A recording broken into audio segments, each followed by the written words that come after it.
again, shouting out Professor Vincent Taraku Farrar. Mhm. And what he says here is really, really important. And this is what we can build on in challenging European hegemony. Mhm. He says, when you're judging a technology, the question you need to ask of a technology is, does it make rational use of the available resources? That's your first question. Is it appropriate for the environment? And can it be intensified to serve huge populations? So your population is growing. Can your technology feed those people, clothe those people, house those people? And he makes the point, when Europeans were colonizing the Americas and stealing land from the Native Americans in North, Central, South America, and the Caribbean, they had three choices. They could have used their own techniques for intensification. They could have used Native American techniques, or they could have used our techniques. They chose our techniques. So African farming technology was capable of intensification without using harmful petrochemicals.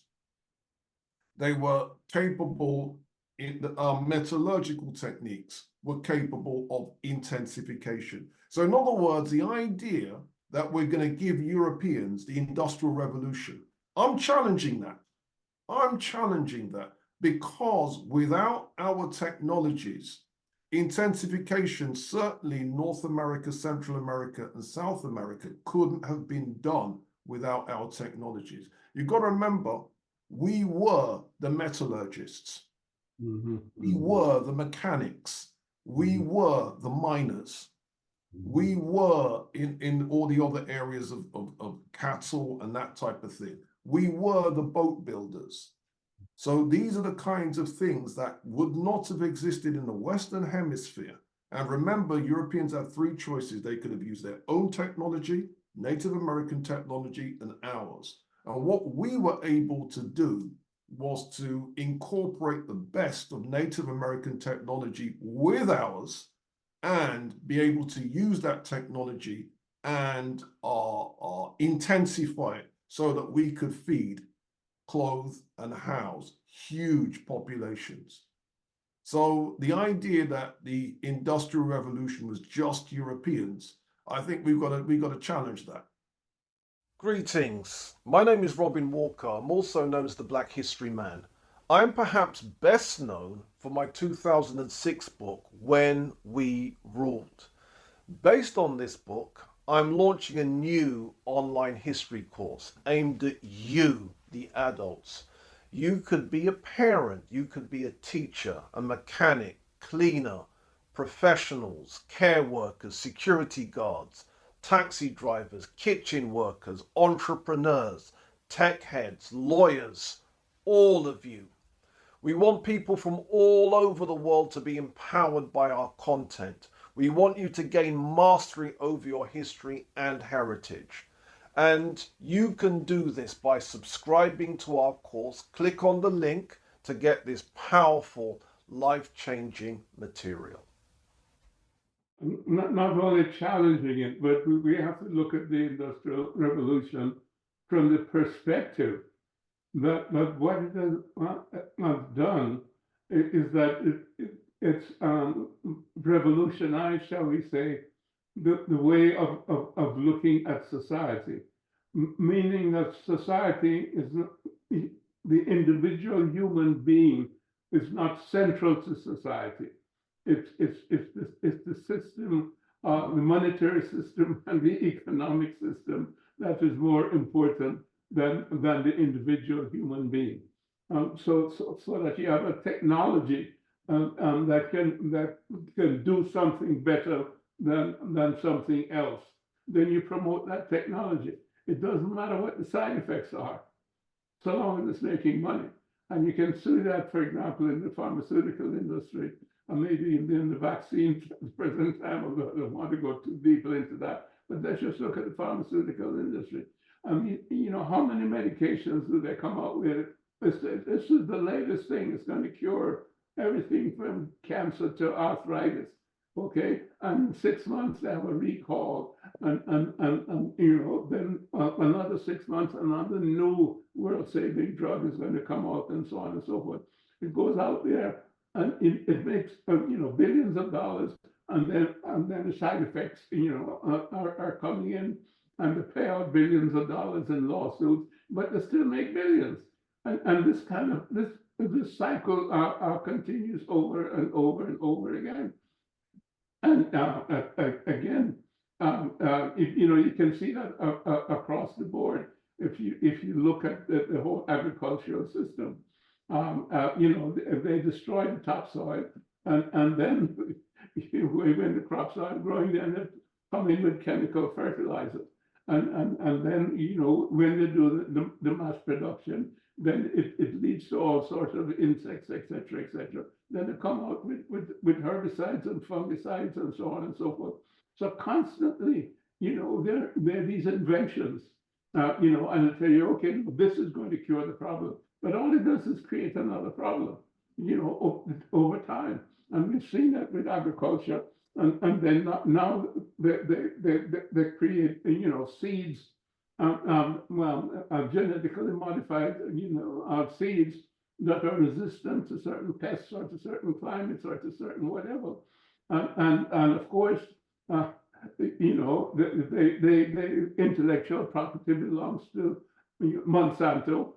And of course, Monsanto sells it, but it doesn't reproduce itself. So you have to continue buying the seeds from Monsanto. And then Monsanto makes X number of dollars on their seeds, and the farmer can't afford it. So the farmer goes bankrupt. And this is what has happened in India, when a lot of the farmers went for this, American system, shall we say, with the fertilizers and with the Monsanto genetically modified seeds.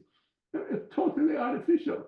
It's part of an industrial revolution, but it does not serve humanity. And your principles that you just mentioned are absolutely correct. And Africans have to understand that we need to approach modernity, not simply adopting everything that Europeans do, but we have to maintain our understanding of who we are as human beings, which has always been there as part of African culture and part of African traditions, where we put humanity first. The human beings comes first, and therefore the new inventions and the new technologies have to fit into that paradigm, I would say, of African humanism. So we only adopt those technologies that are going to do the things that you mentioned. Meaning that they stand the test of being able to be able to intensify, so that they can serve large numbers of people, because that's the whole idea. And that's how farming came about back in the day. I mean, you had individuals here, you had individuals there, but then people realized that, look, if we came together as a community, we could grow different crops, and we could harvest, and we could do this thing much better. So that is still the basis of society, coming together for the benefit of the group.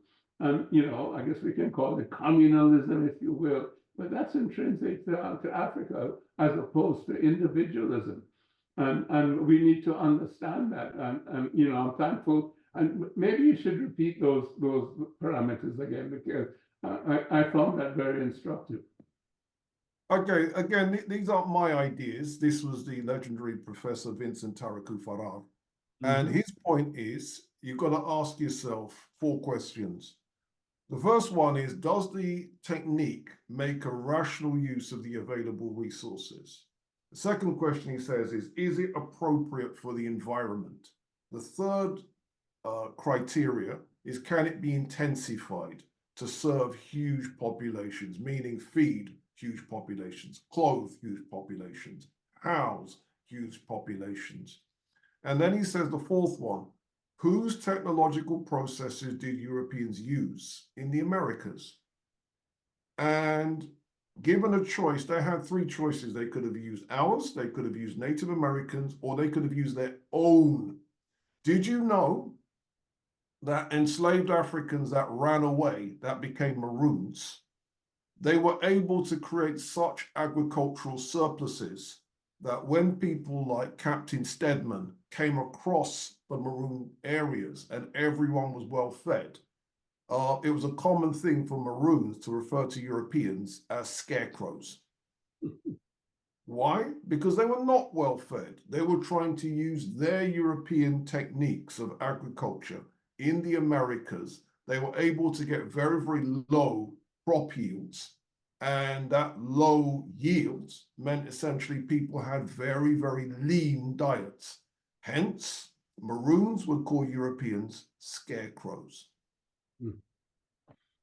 I think that's been very, very instructive. It's been instructive for me, and I hope it's been instructive for our listeners. The contributions that we have made, over time, to not only our own civilization, but to other civilizations, even when they've abused our contributions or denied our contributions. And I think we're going to follow along this in terms of what the Haitian Revolution has meant to us in the New World, shall we say, and what the Battle of Adwa and also the 1935 repudiation of Mussolini has meant to Africa, and the whole concept of Pan-Africanism, meaning the unity of Africans, those at home and those abroad, because we're all searching for the same thing. And I think you made an excellent point relative to that business of the African Union not recognizing Haiti. I don't know the details of that, but maybe we can research that in the meantime, because I do think that the African Union has to embrace Haiti, because the history of Haiti is so important to all of us in the diaspora, and it's our crown jewel, if you will, in terms of our ability, and not only to resist but to triumph over imperialism and the enslavement of human beings. So Robin, thanks very much for a very informative session, and look forward. Thank you, sir.